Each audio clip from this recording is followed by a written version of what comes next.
তোমাকে ঠকাতে চাই না। ঠকাবা কেন? তোমাকে একটা মিথ্যা কথা বলছি।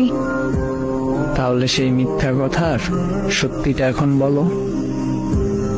আসলে এগুলো কিভাবে বলবো বুঝতেছি না। কি সমস্যা সেইটা বলো। আমি আমাদের কলেজের একটা ছেলেকে অনেক পছন্দ করি। আর মিথ্যা কথা বলছে এইটা, এই ফোনটা আমার কাছেই থাকে সব সময়। আমি ওই ছেলের সাথে সব সময় কথা বলি। নিজের অজান্তে ওরা অনেকটা ভালোবেসে বলছি। গতকাল আমি ওরে বলছি সব ঘটনা। ও আমার সাথে সম্পর্ক করার জন্য রাজি হয়েছে। তাই বুকে অনেক হাউস নিয়ে তোমাকে আমি এসব বলতে আসছি।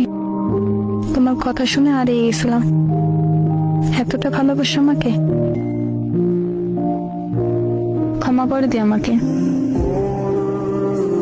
একটা কথা কি জানো, মানুষ ঠকিয়ে কখনো ভালো থাকা যায় না।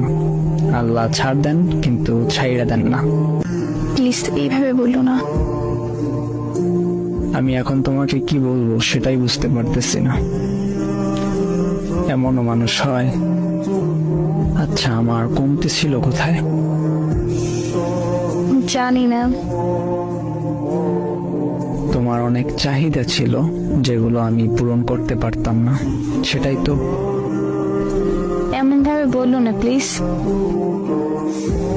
সত্যি কথা মুখে আটকায় না। যাই হোক, ভালো থেকো যদি পারো আর কি। তাইলে থাইকো ভালো। অভিশাপ দিও না। না, দিব না অভিশাপ। আচ্ছা, কিছু বলার আছে আর? কেন, ঘুম আসছে নাকি?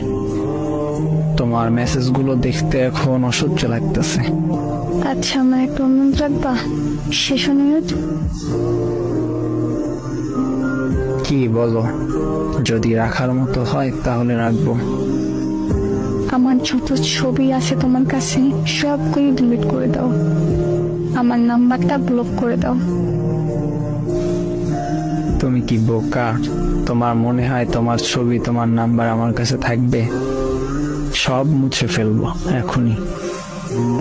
আমার শহরে বেঈমান প্রবেশ নিষেধ। Good bye.